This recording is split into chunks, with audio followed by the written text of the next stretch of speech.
Hello बच्चों, चलिए प्रश्न को पढ़ते हैं। किसी वृत्ताकार कुंडली में बहने वाली धारा से कुंडली की अक्ष पर स्थित किसी बिंदु पर चुंबकीय क्षेत्र की दिशा क्या होगी। तब इस प्रश्न को समझने के लिए सबसे पहले हम प्रश्न की मुख्य अवधारणा को समझेंगे।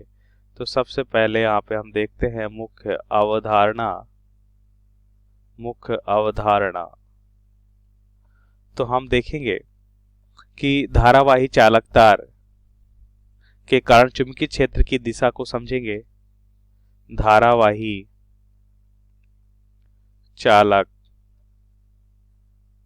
तार के कारण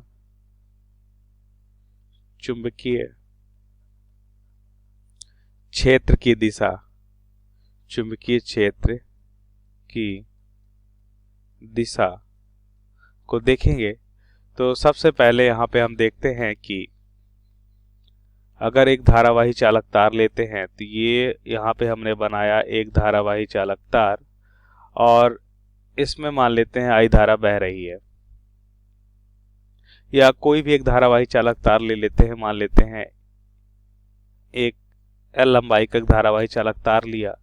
तो अब इस धारावाही चालक तार के कारण हम किसी भी बिंदु पे चुंबकीय क्षेत्र देखते हैं। मान लेते हैं इस बिंदु P पर चुंबकीय क्षेत्र देखते हैं, तो हम उपयोग करेंगे दाएं हाथ के अंगूठे के नियम।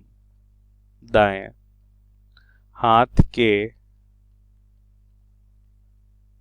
अंगूठे के नियम से दाएं हाथ के अंगूठे के नियम से हम ज्ञात कर सकते हैं। तो हम क्या देखेंगे कि अपने दाएं हाथ के अंगूठे को धारा की दिशा में रखते हैं और जिधर हमें चुंबकीय क्षेत्र निकालना है उधर हम चारों उंगलियों को रखते हैं।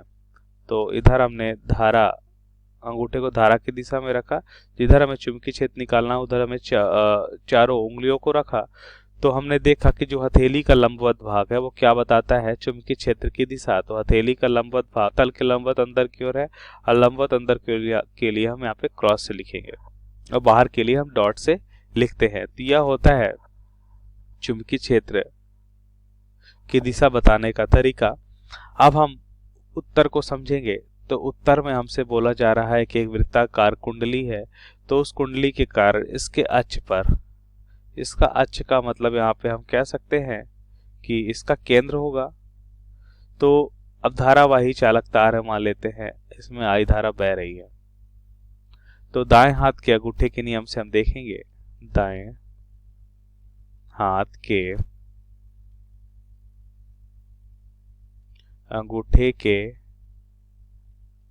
नियम से, जैसा कि हमने मुख्य अवधारणा में देखा कि दाएं हाथ के अंगूठे को हम क्या करते हैं, सबसे पहले हम धारा की दिशा में रखते हैं।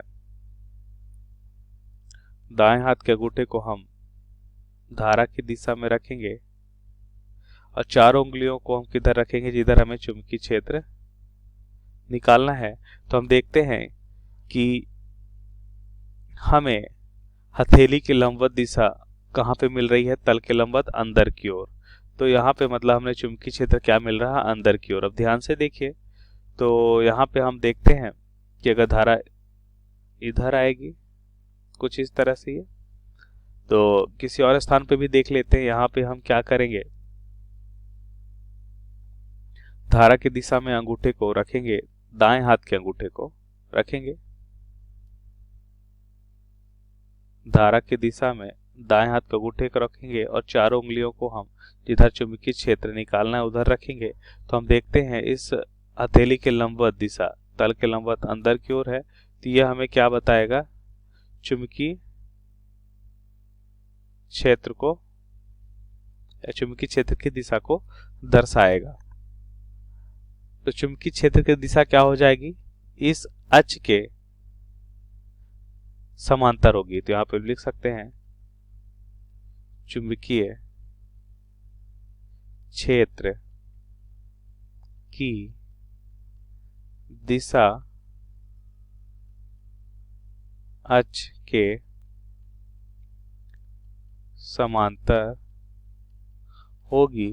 और यहाँ पे हम देखेंगे कि यदि घड़ी की दिशा में अगर हम देखें धारा का प्रवाह होता है तो चुंबकीय क्षेत्र की दिशा तल के लंबवत अंदर की ओर है। इसी के विपरीत यदि घड़ी की विपरीत दिशा में धारा का प्रवाह होता है तो चुंबकीय क्षेत्र की दिशा तल के लंबवत बाहर की ओर होगी, जिसे हम दाएं हाथ के अंगूठे के नियम से मालूम कर सकते हैं। तो हमारे प्रश्न का सही उत्तर है। आशा करते हैं आपको समझ आया होगा। धन्यवाद।